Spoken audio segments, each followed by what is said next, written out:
ঠিক আছে। কি হলো? এই সব খুন তুমিই করেছো।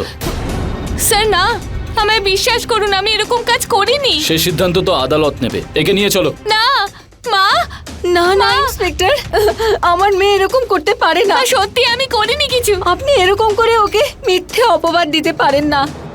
আপনি ছেড়ে দিন ওকে। দেখুন, আমাদেরকে নিজেদের কাজ করতে দিন। এই সব সিদ্ধান্ত আদালত নেবে। চলো। আপনি কেমন করে ওকে এইভাবে সঙ্গে নিয়ে যেতে পারেন? দাঁড়ান। যখনই কোনো নতুন মেয়ের শিকার আমরা করি তখন আমরা একসঙ্গে তার মজা নিই। আর এখন এই 2 মাস আগেই না একটা কলেজের মেয়ের মজা নিয়েছিলাম।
স্যার, কে খবর দিয়েছিল?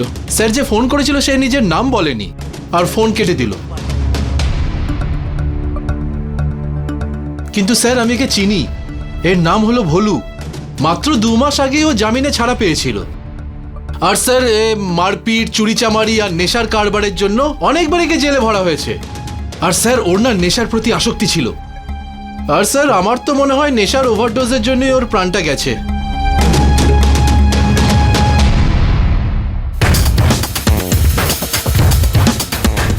আর এই কাটা ফেটে যাওয়ার চিহ্ন? স্যার ওর আঙুল দেখে তো আমার মনে হয় এই সমস্ত আঘাতের চিহ্ন আঁচড়ে আঁচড়ে করেছে। আর স্যার যেটা ইম্পর্টেন্ট ব্যাপার হলো যে ওর কাছ থেকে কোনো মোবাইল পাওয়া যায়নি। খুব ইন্টারেস্টিং না? কোনো মানুষ এতটা শত্রু কি করে হতে পারে যে নিজেই নিজের প্রাণ নিয়ে নিতে পারে? না চৌধুরী, আমার তো মনে হয় কেউ একে হত্যা করে এর মোবাইলটাও সঙ্গে নিয়ে গেছে, যাতে কল ডিটেল চেক করে আমরা সেই খুনিকে ধরতে না পারি। হতে পারে স্যার, এমনটাও হতে পারে নয়, এরকমই হয়েছে। লাশের ডিটেলসটা নিয়ে পোস্টমর্টমে পাঠিয়ে দাও। স্যার।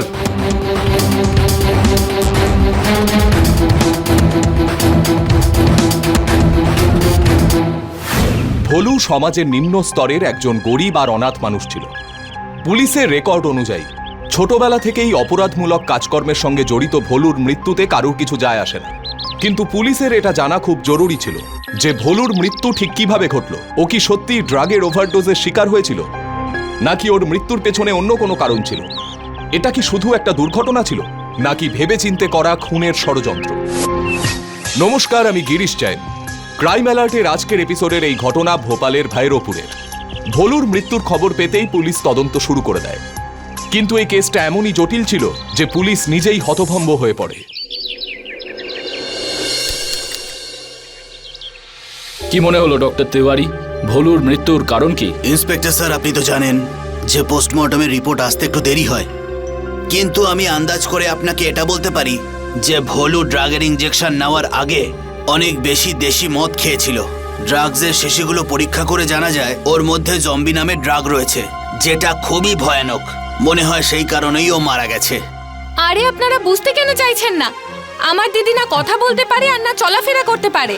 কত 1.5 মাস ধরে হসপিটালের বেডে শুয়ে আছে একটা লাশের মতো, আর কেউ ঠিকঠাক দেখাশোনা পর্যন্ত করে না। আর আপনারা বলছেন আমি ওকে এখান থেকে নিয়ে যাব? আপনারা মানুষ নাকি জানোয়ার? হ্যাঁ, আপনারা বুঝতে চাইছেন না কেন? যতক্ষণে না ও নিজের পায়ে দাঁড়াতে পারে তার আগে আমরা কি করে ওকে নিয়ে যাব এখান থেকে? কি করে বলুন এবার? Please silence. এটা একটা হসপিটাল। কি হয়েছে আমাকে বলুন। আপনি বলছেন এটা হসপিটাল? হসপিটালে তো পেশেন্টের দেখাশোনা করা হয়, তাই না? আর এখানে আমার দিদি 1.5 মাস ধরে অ্যাডমিট আছে, কেউ ঠিকমতো দেখাশোনা পর্যন্ত করছে না। আর এখন ওরা বলছে যাতে এখান থেকে ওকে নিয়ে যাই। বলুন কি করে নিয়ে যেতে পারি স্যার ওকে? উনি কি বলছেন? স্যার, এতে আমাদের কোনো দোষ নেই। যখন যখন মেডিসিন আর ইনজেকশন দেওয়ার কথা আমরা দিয়ে দিই। দেখুন 24 ঘন্টা কোনো পেশেন্টের কাছে তো দাঁড়িয়ে থাকতে পারি না, আরও তো পেশেন্ট রয়েছে আমাদের, না? আমরা কি করব স্যার? যতক্ষণ ও চলাফেরা করতে পারছে আমরা ওকে এই অবস্থা এখান থেকে কি করে নিয়ে যেতে পারবো? কি করে নিয়ে যাব? শুনুন, আপনাদেরকে প্রত্যেক রোগীকে ভালো করে দেখা উচিত, এটা আপনাদের কর্তব্য। আর যতক্ষণ না ডক্টর পেশেন্টকে পুরোপুরি সুস্থ না বলে ডিসচার্জ করে দিচ্ছে ততক্ষণ। ঠিক আছে sir. Thank you sir, thank you so much. Okay, চলো বাবা।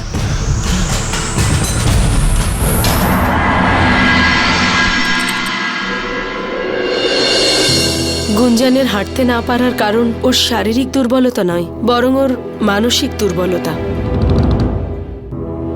মেডিকেল রিপোর্ট অনুযায়ী এখন ও শারীরিকভাবে সম্পূর্ণ সুস্থ।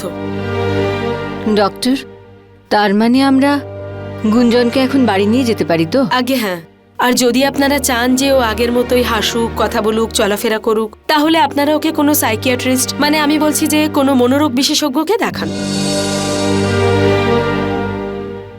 ডক্টর, দিদি ঠিক হয়ে যাবে তো? হ্যাঁ হ্যাঁ, কেন হবে না? সমস্ত রোগেরই চিকিৎসা হয়। আর গুঞ্জনের পরিবারের লোকেরা যখন এত ভালো, সবাই ওকে এত ভালোবাসে, তখন নিশ্চয়ই ও খুব তাড়াতাড়ি সুস্থ হয়ে উঠবে।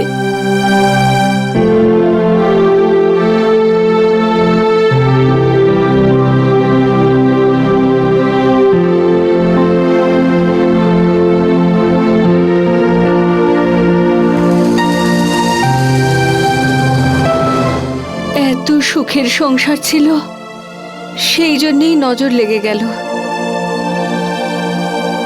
কত সুন্দরভাবে কথাবার্তা বলতো আমার মেয়েটা।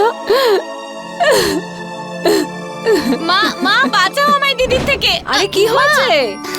এই কাঞ্চন, আরে মা দেখো না, তখন থেকে দিদি জ্বালাচ্ছে আমাকে। কেন গুঞ্জন, কেন বিরক্ত করছিস ওকে? মা আমি কোথায় জ্বালাচ্ছি? তুমি দেখো ওই আমাকে জ্বালাচ্ছে। আচ্ছা মা, ওকে জিজ্ঞেস করো কার সাথে কথা বলবে এখনো। আমি যার সাথে ইচ্ছা কথা বলি, তোর তাতে কি? আর মা, তুমি তো সব জানো, বলো। আরে তোর মা আমি, মেয়ের ব্যাপারে সবকিছু আমি জানি। আর আমি তোমার ব্যাপারেও। তোমরা দুজনে তো আমার চোখের মণি, এক গুঞ্জন আর এক কাঞ্চন। মা প্লিজ কান্নাকাটি করো না। যদি তুমি এভাবে ভেঙে পড়ো তো দিদি কি করে ঠিক হবে? দিদিকে সাহস কে জোগাবে?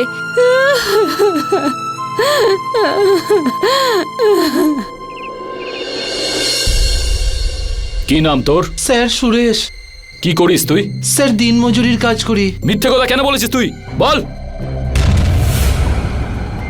কোথাও তুই ভলুকে? না না স্যার, আমি তো একজন খুব গরিব মানুষ। পুলিশের চক্কর খুব খারাপ স্যার, তাই জন্য আমি মিথ্যে কথা বলেছিলাম। তাহলে তুই কি করে জানতে পারলি যে ভোলু মারা গেছে? স্যার ভোলুর কাছে তো আমি কখনো কখনো এই জন্যই যেতাম যে কারণ আমারও নেশার প্রতি আসক্তি আছে। তুইও কি ড্রাগ নিস? না না স্যার, আমি এরকম কোনো নেশা করি না। তাহলে কি নেশা করিস তুই? আমি শুধু মদ খাই স্যার। আচ্ছা, তোর কি মনে হয় ভোলু বেশি নেশা করার জন্য মারা গেছে, নাকি ওকে কেউ মেরে ফেলেছে? এখন আমি আপনাকে কি বলি বলুন তো স্যার? কিন্তু হ্যাঁ, নেশা করার ব্যাপারেও সবার বাবা ছিল। আমি ওকে সারা রাত ধরে নেশা করতে দেখেছি, আর তারপরেও সারাক্ষণ হুঁশেই থাকতো স্যার। ও ড্রাগসের কারবার করতো না স্যার। যদি ওরই নেশা হয়ে যেত তাহলে তোর ব্যবসাই বন্ধ হয়ে যেত। আচ্ছা, তোর কি কারোর ওপর সন্দেহ হয়? ওর সাথে কি কারোর কখনো কোনো ঝগড়া হয়েছিল? হ্যাঁ স্যার, ওর একটা বন্ধু আছে মুন্না মেকানিক। ভোলু ওর কাছ থেকে কিছু টাকা ধার নিয়েছিল। যখন ও টাইমে ও টাকা শোধ করতে পারেনি, তখন এক রাতে মুন্না ওকে প্রাণে মেরে ফেলার হুমকি দিয়েছিল। হতে পারে স্যার, ওই হয়তো। এই মুন্নাকে পাওয়া যাবে কোথায়? স্যার, আসলামের গ্যারেজে। নিয়ে যাও একে।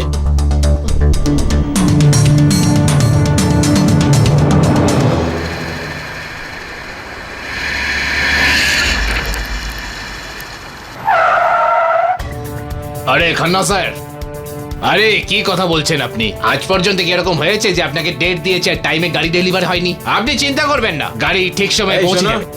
এক মিনিট, আমি আপনাকে ফোন করছি। এই মুন্না কি এখানেই কাজ করে নাকি? হ্যাঁ হ্যাঁ হ্যাঁ, এখানেই কাজ করে। ও কোথায়? এখানেই গাড়ির কাজ করছে স্যার। চলো দেখাও। চলুন।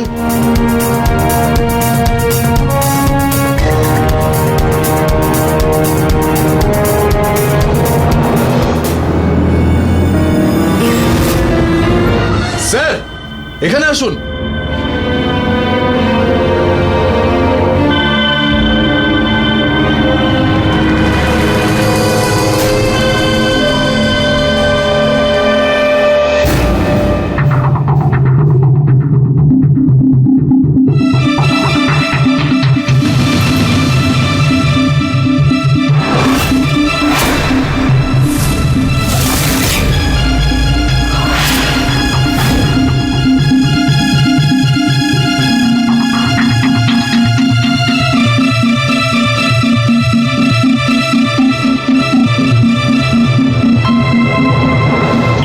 স্যার, মনে হচ্ছে ও মদ খেয়ে কাজ করছিল, তাই জন্যই এই দুর্ঘটনাটা ঘটেছে। না স্যার, ও এটা ঠিক যে ওর নেশার প্রতি আসক্তি ছিল, কিন্তু কাজের সময় ও কোনোদিন মদ ছুঁয়েও দেখতো না। কাল রাত্রে আমি ওকে বলেছিলাম এই গাড়িটার কাজ করার জন্য। আচ্ছা এটা বলো, এর কাছে মোবাইল ছিল? হ্যাঁ হ্যাঁ স্যার, ফোন করো। ছিল। হ্যাঁ স্যার।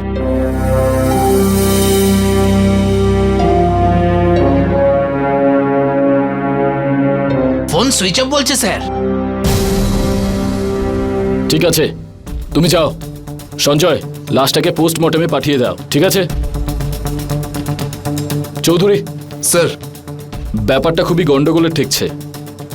যদি এ গাড়ি রিপেয়ার করে থাকে তাহলে এর কাছে যন্ত্রপাতি হওয়া উচিত ছিল, আর এর মোবাইলটাও এর কাছে নেই। তুমি কি ব্যাপারটা বুঝতে পারছো? স্যার, কিছু তো গন্ডগোল আছেই স্যার। ঠিক আছে, চলো। পুলিশের সমস্যা আর গাফিলতি হয়েছে।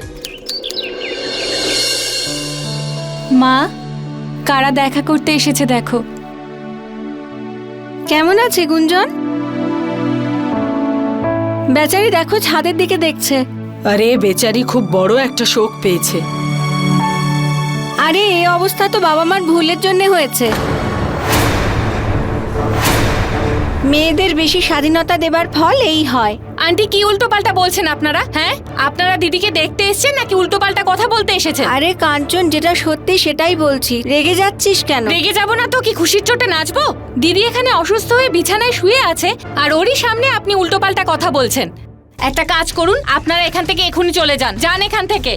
না কাঞ্চন মা, না, অতিথিদের সঙ্গে এরকম ব্যবহার করতে নেই। চুপ করে যাও। কেন মা, কেন চুপ করে থাকবো? আজকে এদের মতন মানুষজনের জন্যই দেশের মেয়েরা পিছিয়ে। দেখুন, আপনাদের সহানুভূতির কোনো প্রয়োজন নেই আমাদের। এখানে দাঁড়িয়ে থাকবেন না, যান এখান থেকে, চলে যান। চলো। জানি না কোথা থেকে চলে আসে।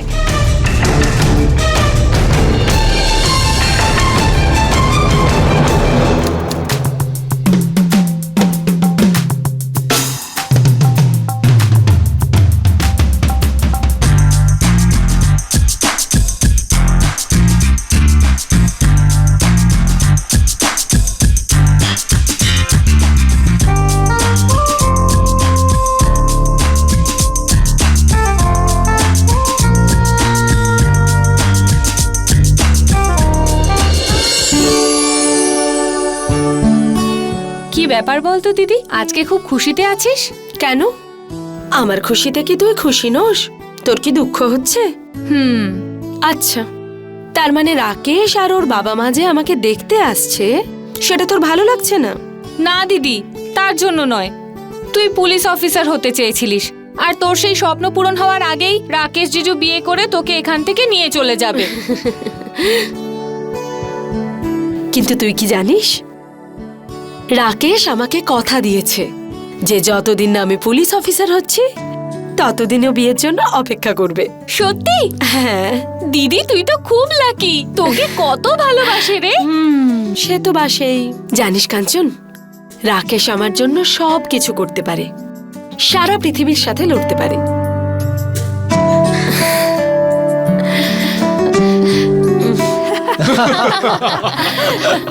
সত্যি আপনারা এসেছেন, খুব ভালো লাগছে। বলছিলাম যে দাদা, গুঞ্জন আর রাকেশ কোচিং এ একসাথে পড়াশুনো করে, আর আমাদের মেয়ে গুঞ্জন ইউপিএসসির প্রস্তুতি নিচ্ছে, এটা তো আপনারা জানেনই। ওর স্বপ্ন হলো ভবিষ্যতে ও পুলিশ অফিসার হবে। দেখুন, এতে আপনাদের কোনো আপত্তি নেই তো? কিরকম কথা বলছেন আপনি? আমাদের রাকেশ সবকিছু বলেছে। আচ্ছা আচ্ছা, হ্যাঁ। আর মিয়া বিবি রাজি তো ক্যা করেগা কাজী। আমাদের ছেলের যাকে পছন্দ তাকেই আমাদের পছন্দ। তাহলে একটু মিষ্টি মুখ করা যাক। নিন না।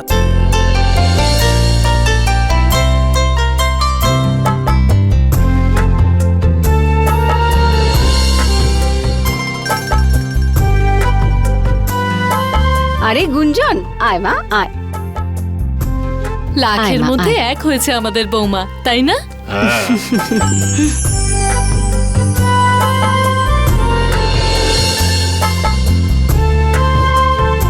আমার জিজিও কিন্তু কোনো অংশে কম নয়। খুব দুষ্টু আমার ছোট মেয়ে। আরে দিদি, এটা কি? শুভ কাজে দেরি কেন? আরে দিদি, আপনি যদি আগে বলতেন তাহলে আমিও আমার আত্মীয়দের ডেকে নিতাম। এত তাড়ার কি ছিল? কোনো ব্যাপার না, আত্মীয়রা আসবেন। আর তাড়াতাড়ি একটা ফাংশনও করতে হবে। আয় গুঞ্জন, আয় আয় মা, আয় আয়। মা। চল নি কাঞ্চন। জিজু,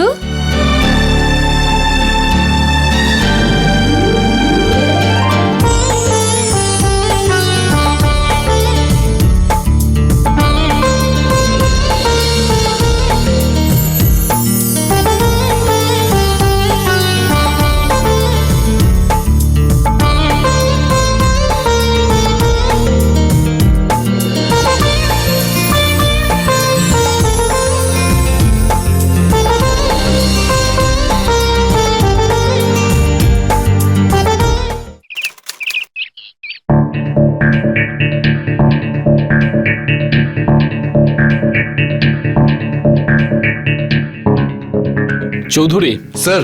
ভোলু আর মুন্নার ব্যাপারে তুমি কি আর কোনো নতুন ক্লু পেলে? না স্যার, এমনিতেও আসলামের পিছনে আমি আমার খোঁচড় লাগিয়ে রেখেছি, কিন্তু এখনো কোনো সূত্র পাইনি যাতে আমরা ওকে সন্দেহ করতে পারি। তোমার কি মনে হয় প্রথমে ভোলু, তারপরে মুন্নার মৃত্যু? এসব তো হঠাৎ করে হতে পারে না। আমার তো মনে হয় এর পেছনে কোনো না কোনো কারণ নিশ্চয়ই আছে। হতে পারে স্যার। স্যার, আমার কিছু মনে পড়ছে। 2 মাস আগে যখন আমি হাবিবগঞ্জ থানায় ছিলাম, তখন ওখানে একটা লোক রিপোর্ট লেখাতে এসেছিল, আর উনি এই দুজনের নাম নিচ্ছিলেন। কোন ব্যাপারে রিপোর্ট লেখাতে এসেছিলেন উনি? স্যার, আমাকে একটা দরকারি কাজে বেরোতে হয়েছিল, তাই এই ব্যাপারে আমি কিছু জানি না। চৌধুরী, স্যার। হাবিবগঞ্জ থানায় ফোন করে সেই লোকটার ব্যাপারে খোঁজ নাও যে কমপ্লেন লেখাতে এসেছিল। স্যার।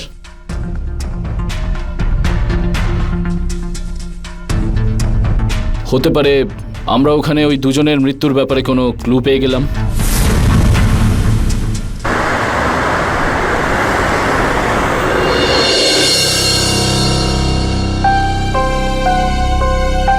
হ্যাঁ ইন্সপেক্টর।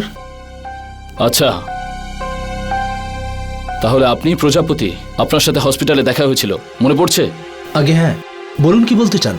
আপনি কি 2 মাস আগে হাবিবগঞ্জ থানায় কোনো কমপ্লেন লেখাতে গেছিলেন? আগে হ্যাঁ, গেছিলাম। আমরা কি জানতে পারি কি ব্যাপারে? আসুন, নিজের চোখেই দেখে নিন। আসুন আসুন স্যার, দেখুন এই যে আমাদের বড় মেয়ে গুঞ্জন,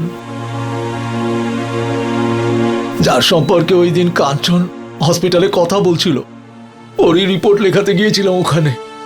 আমাদের মেয়ে অনেক কর্মক্ষম ছিল, আপনারই মতো ও পুলিশ অফিসার হতে চেয়েছিল। আমাদের দুর্ভাগ্য, পুলিশের গাফিলতির শিকার হয়ে পড়ল। কি হয়েছিল ওর? ওই দিনটা ছিল আমাদের জীবনের একেবারে অন্ধকার দিন। যখন 2 মাস আগে কোচিং ক্লাস থেকে আমাদের মেয়ে বাড়ি ফিরে এলো। আজ কত লেট হয়ে গেল না? আরে না, ঠিক আছে রাকেশ, এবার তুমি যাও, আমি এদিক দিয়ে চলে যাব। সোজা রাস্তায় যাবে, ঠিক আছে? শর্টকাট নেবে না কিন্তু, গলিগুলো অন্ধকার হয়ে থাকে। রাকেশ, অন্ধকারকে যদি ভয় পাই তাহলে পুলিশ অফিসার হব কি করে? তোমাকে আমি যেটা বলছি সেটা বোঝার চেষ্টা করো গুঞ্জন। আর কালকে তুমি পুলিশ অফিসার হয়ে গেল, আমি এই একই কথা বলবো আজকে যেটা বলছি। এত চিন্তা করো আমার জন্য? এই তোমাদের মেয়েদের প্রবলেম কি বলো তো? চিন্তা করলে অসুবিধে, না করলে তাও অসুবিধে। আচ্ছা ঠিক আছে, এবার তুমি যাও, আমি বাড়ি পৌঁছে কল করছি। চলো ঠিক আছে, বাই। বাই।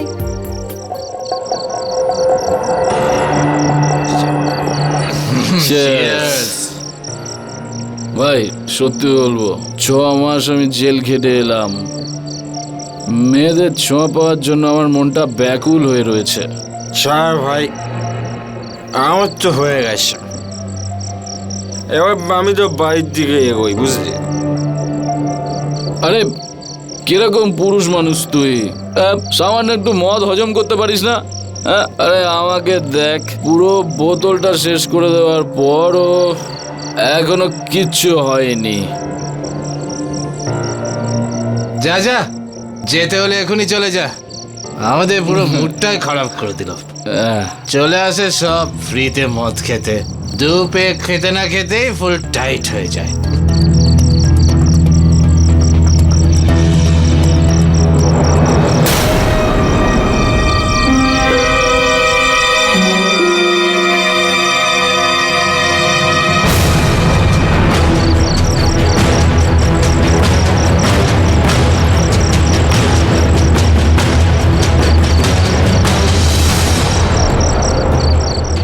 এটা কি করছো?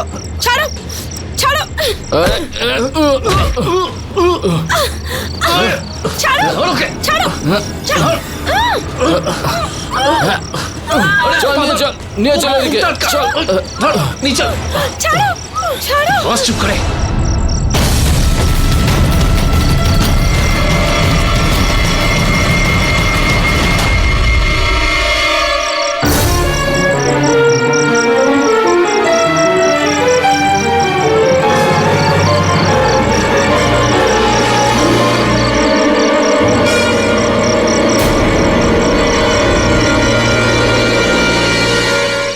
আরে এ তো আমাদেরই বন্ধু, চলে আয় ভাই, এবার তোর পালা।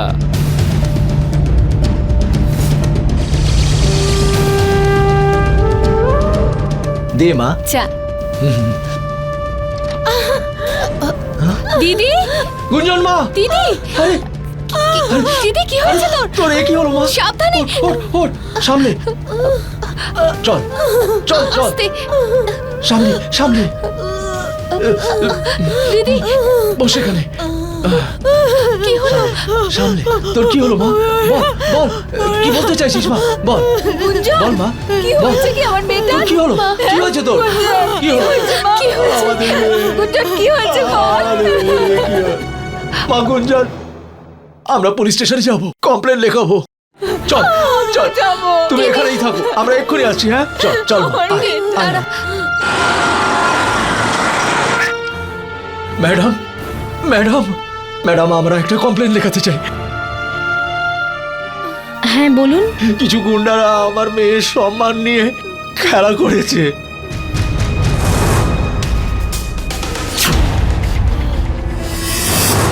মোবাইল দিয়ে ওর ভিডিও বানিয়েছে। আপনার মেয়ে কি তাদের চেনে? ওদের চেনে না ম্যাডাম, কিন্তু অত্যাচারের সময় ওরা নিজেদের মধ্যে কথা বলছিল, তাই ওদের নাম জানতে পেরেছে। ও কি আমাদের নামগুলো বলতে পারবে? বলেছে ভোলু আর মুন্না। কিন্তু এই ঘটনাটা ঘটেছে কোথায়? কারখানার পাশে ফাঁকা জায়গায়, যখন ও কোচিং ক্লাস থেকে বাড়িতে ভিড়ছিল। দেখুন, আপনার কমপ্লেন আমরা লিখে নিচ্ছি, কিন্তু এটা নিয়ে কোনো এনকোয়ারি আমরা করতে পারবো না।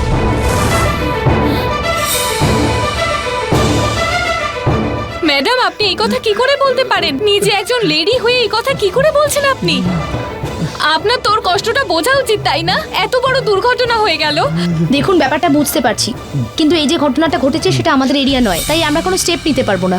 তাহলে আমরা কোথায় যাব ম্যাডাম? আপনি গোবিন্দপুরা পুলিশ স্টেশনে গিয়ে দেখুন। আরে আপনাদেরকে তো বললাম ওই এরিয়া আমাদের থানার মধ্যে পড়ে না, তাহলে আপনার কমপ্লেন আমরা কিভাবে নেব? উনি যে জায়গার কথা বললেন ওই এরিয়াটা রেলওয়ে পুলিশ স্টেশনের, আপনাদের কমপ্লেন ওখানে গিয়ে লেখান। আরে আপনারা মানুষ নাকি জন্তু? আমরা হাবিবগঞ্জ থানায় গেছিলাম রিপোর্ট লেখাতে, কিন্তু ওরা আমাদের এখানে পাঠিয়ে দিল। এখন আপনি আবার আমাদের ওখানে পাঠাচ্ছেন। দেখতে পাচ্ছেন না আমার দিদির কি অবস্থা হয়েছে? আমরা কমপ্লেন তখনই নেব যদি সেটা আমাদের এরিয়ার মধ্যে পড়ে। এরিয়া এরিয়া এরিয়া, কখন থেকে একই কথা শুনবো আমরা? ওখানে গেলে যদি ওরা আবার আমাদের এখানেই পাঠিয়ে দেয় তো আমরা কি করতে পারি বলুন স্যার, আমরা কি করব? আপনারা সোজা রেলওয়ে পুলিশ স্টেশনে যান, ওরা কিচ্ছু বলবে না, আপনারা কমপ্লেন লেখাতে পারবেন। স্যার আপনাকে লিখতেই হবে। এখন যান না, আমার আরো কাজ রয়েছে, যান আপনারা। কাঞ্চন, দিদি তুই চুপ কর মা। গুঞ্জন, কি হয়েছে মা? গুঞ্জন, কি হয়েছে মা? দিদি দিদি কি আরে তুই হয়েছে? ঠিক আছিস তো?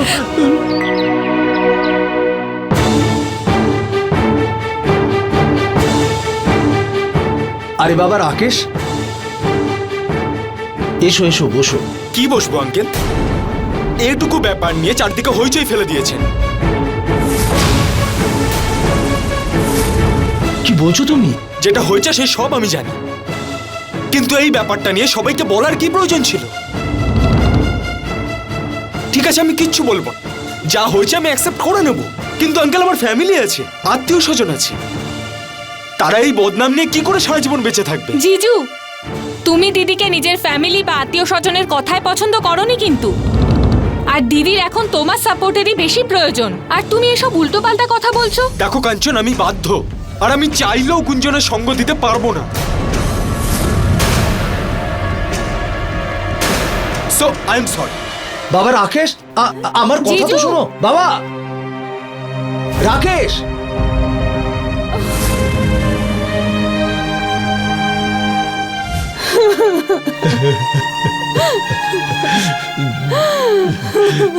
ক্ষমা করবেন প্রজাপতি বাবু, ওই পুলিশ অফিসারদের জন্য আপনাদেরকে অনেক কষ্ট ভোগ করতে হয়েছে, কিন্তু আমি আপনাদের কথা দিচ্ছি গুঞ্জনকে ন্যায় পাইয়ে দেওয়ার দায়িত্ব আমার। আর যে পুলিশেরা কমপ্লেন লিখতে অস্বীকার করে আমি নিজেই তাদের বিরুদ্ধে তদন্ত করব।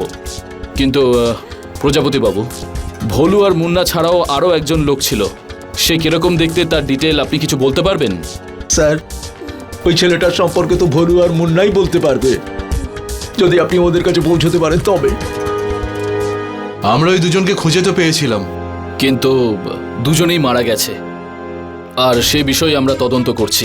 দেখুন ইন্সপেক্টর, এটা তো হবারই ছিল। শেষ পর্যন্ত ভগবান ওই বদমাইশগুলোকে ওদের কর্মফল দিয়েই দিলেন। এই কাজটা কোনো মানুষের। আমি কি গুঞ্জনের সাথে কথা বলতে পারি? না ইন্সপেক্টর, ও বেচারি তো এত আঘাত পেয়েছে যে কারোর সাথে কথা বলতেই পারছে না। আপনাদের জানা মানে পরিবারের লোকেরা কিছু জানতো?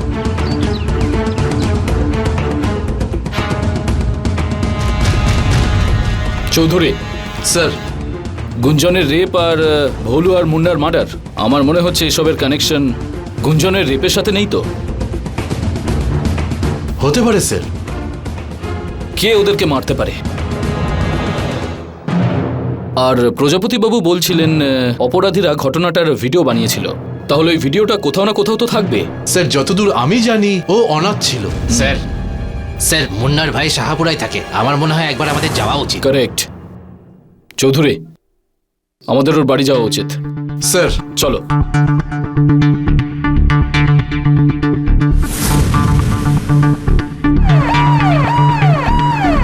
এটা বলো তোমার ভাইয়ের আর কি কি শখ ছিল? স্যার ও রাতে জেগে জেগে ও নিজের ল্যাপটপে গেম খেলতো স্যার। কোথায় সে ল্যাপটপ? স্যার ওই যে টেবিলের উপরে স্যার। চৌধুরী ওপেন করো স্যার। আর চেক করো।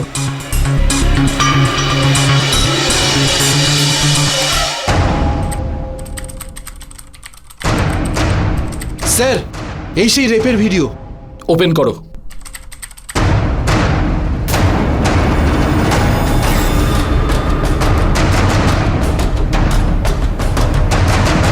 স্টপ, ব্যাক করে আবার প্লে করো।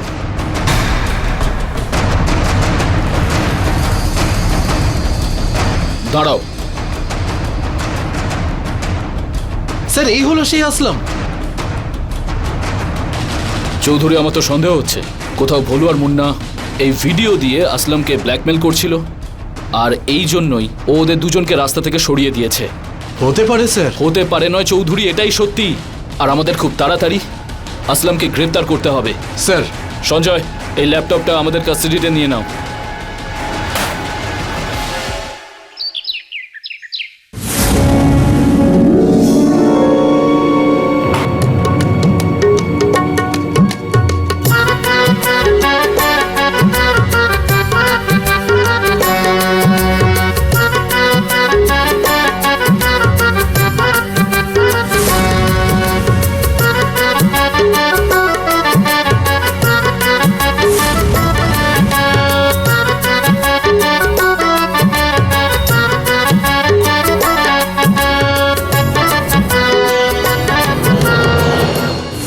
আরে থেমে গেলেন কেন বাবু?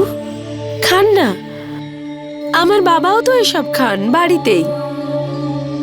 আজ না আমার মায়ের শরীরটা একদম ভালো নেই, সেই জন্যই আজ আমি এসেছি কাজে। ও তাহলে এই ব্যাপার। তাহলে এক কাজ করো, কাল থেকে তুমিই এসো কাজে।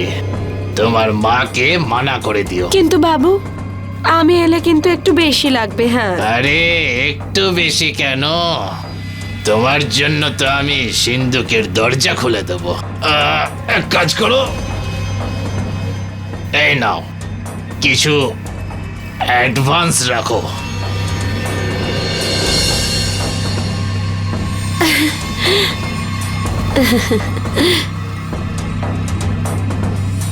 বাবু আপনি তো খুব ভালো লোক।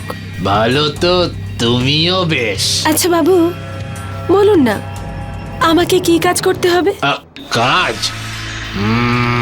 কাজ এক কাজ করো, আজ তো তুমি শুধু আমার গ্লাসই ভরতে থাকো ব্যাস। আর যেই আমার গ্লাস খালি হবে আবার ভরে দাও, আবার খালি হবে আবার ভরে দেবে।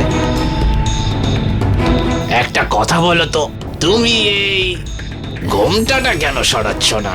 আসলে কি বলুন তো বাবু, যতক্ষণ না আমি কাউকে ভালো করে চিনছি জানছি ততক্ষণ আমার খুব লজ্জা করে। আরে কি বলছো তুমি? চেনা পরিচয় হওয়া কত বড় ব্যাপার। এই দিন। চলো এক্ষুনি চিনে নিচ্ছি তোমাকে। আরে খান না।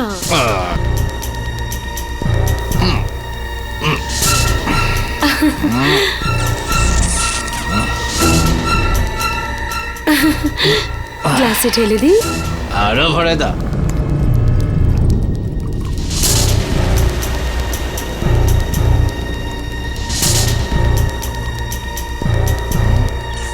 খান।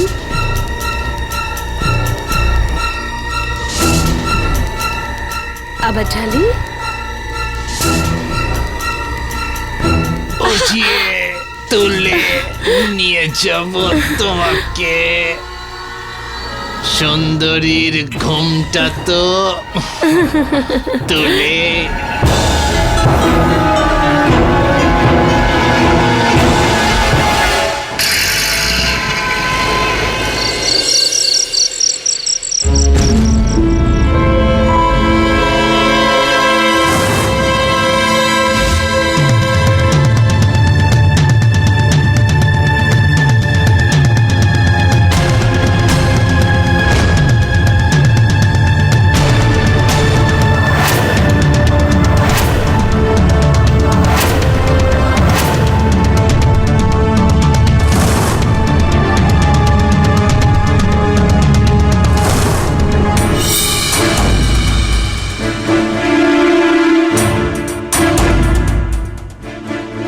চৌধুরী স্যার, এই জিনিসগুলো তো আমরা লেডিস স্লিপারেই দেখতে পাই। Yes sir. এক্ষুনি চলো। Sanjay, yes sir. তাড়াতাড়ি অ্যাম্বুলেন্স ডাকো, লাশটাকে পোস্টমর্টমে পাঠাও। ঠিক আছে? স্যার।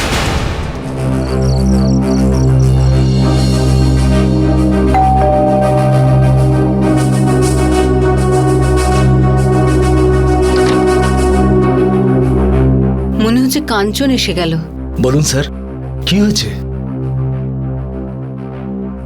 আপনারা এখানে কেন? মিস্টার প্রজাপতি, আমরা কাঞ্চনের সাথে একটু কথা বলতে চাই। কাঞ্চনের সাথে? কিন্তু কেন? আপনারা কি জানেন আসলাম আজ মারা গেছে? আর আমরা ওখান থেকে এইটা পেয়েছি। এটা কি স্যার? বুঝতে পারলাম না। সবকিছু বুঝতে পারবেন। কাঞ্চন এসে গেছে।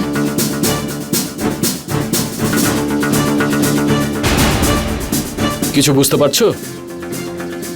এটা এটা এটা তো আমার জুতোর। কোথায় তোমার চপ্পল? ওইদিকে র্যাকে আছে। চলো দেখাও।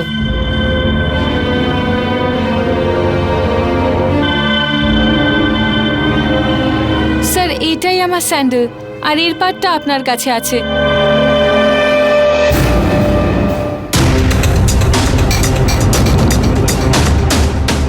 ঠিক আছে। কি হলো? এই সব খুন তুমিই করেছো। স্যার না, আমায় বিশ্বাস করুন, আমি এরকম কাজ করিনি। সে সিদ্ধান্ত তো আদালত নেবে। একে নিয়ে চলো। না মা, না না ইন্সপেক্টর, আমার মেয়ে এরকম করতে পারে না। সত্যি আমি করিনি কিছু। আপনি এরকম করে ওকে মিথ্যে অপবাদ দিতে পারেন না। আপনি ছেড়ে দিন ওকে। দেখুন, আমাদেরকে নিজেদের কাজ করতে দিন। এই সব সিদ্ধান্ত আদালত নেবে। চলো। আপনি কেমন করে ওকে এভাবে সঙ্গে নিয়ে যেতে পারেন? দাঁড়ান। যখনই কোনো নতুন মেয়ের শিকার আমরা করি, তখন আমরা একসঙ্গে তার মজা নিই। আর এখন এই 2 মাস আগেই না একটা কলেজের মেয়ের মজা নিয়েছিলাম।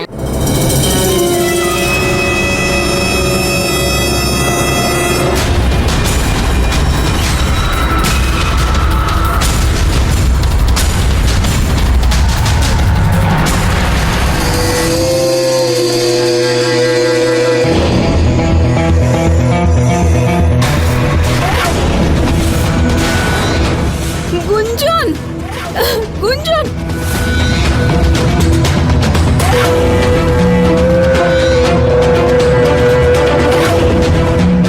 গুঞ্জন, গুঞ্জন।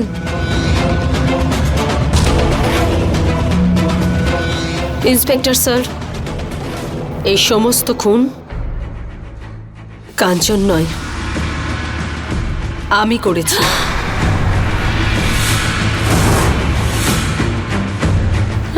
গুঞ্জন, এটা কি বলছিস তুই? হসপিটালের বিছানায় শুয়ে যখন আমি ওই অসভ্যগুলো আর পুলিশের কথা ভাবছিলাম, তখন আমার মন আমাকে আত্মহত্যা করার প্ররোচনা দিচ্ছিল। কিন্তু আমার বাঁচার একটাই আশা ছিল, আর সেটা ছিল রাকেশ। কিন্তু যখন সেদিন হসপিটালেও দেখো কাঞ্চন, আমি বাধ্য, আর আমি চাইলেও গুঞ্জনের সঙ্গ দিতে পারবো না। তখনই আমি এই সিদ্ধান্ত নিয়ে ফেলি। আমার জীবন তো নষ্ট হয়েই গেছে, কিন্তু জানি না ওই শয়তানগুলো আরো কত মেয়ের জীবন নষ্ট করবে। আর তখনই আমি এই প্ল্যান করি।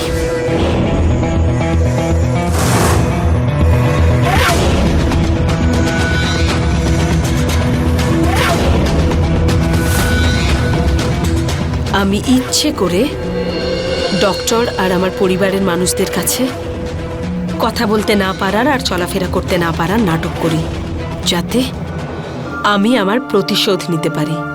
আর প্রত্যেক রাতে ওই 2 শয়তানের খোঁজ করতে থাকি। আর একদিন আমি খোঁজ পেয়েও গেলাম। পরের বার যদি টাকা কম পাই না, মাল দেবো না। চল।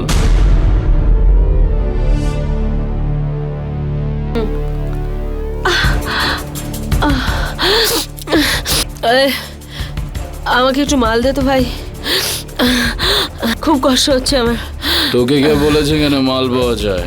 মুন্না।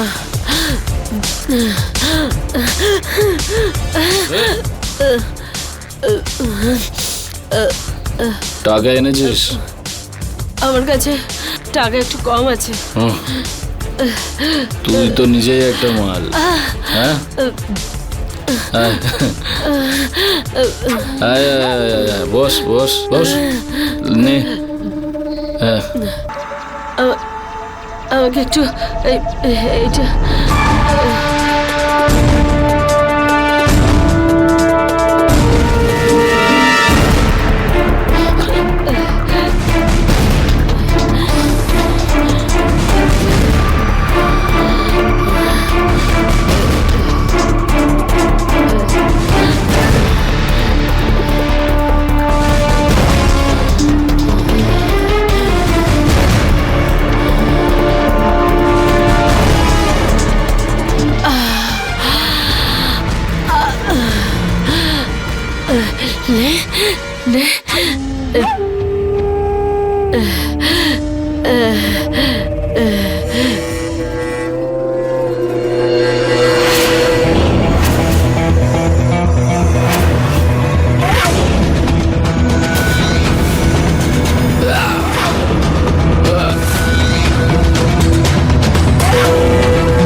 তারপর আমি মুন্নাকে মারি।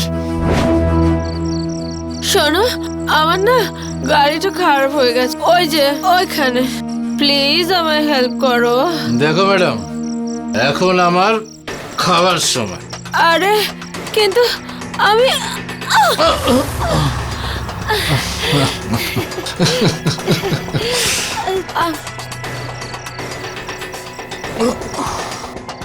আমি এত রাতে কোথায় যাব? আমি আমি আমি জয়েন করতে পারি প্লিজ? নিশ্চয়।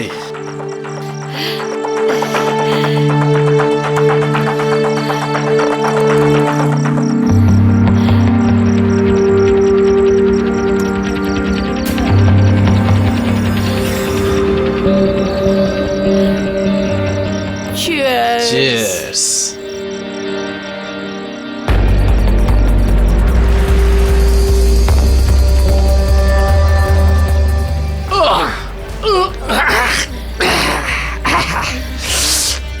আচ্ছা, এই গ্যারেজটা কার?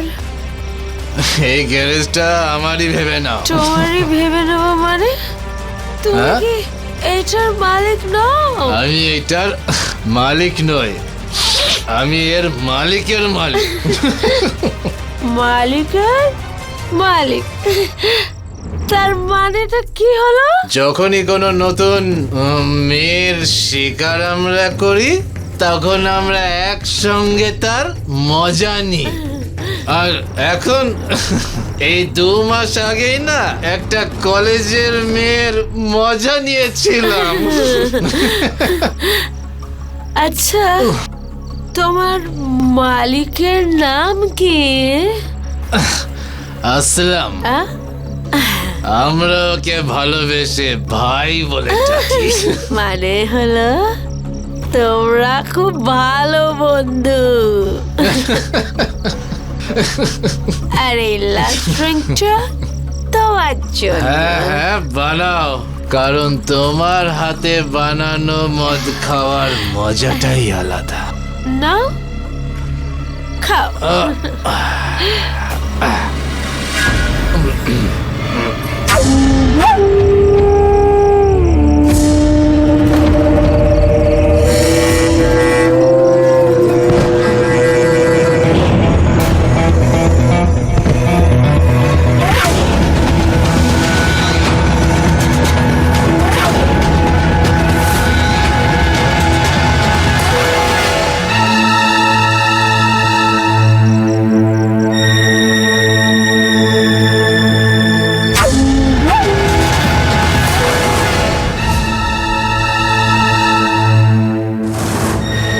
আর ইন্সপেক্টর স্যার, এইভাবেই আসলামকে মারাটাও আমার কাছে খুব কঠিন ব্যাপার ছিল না।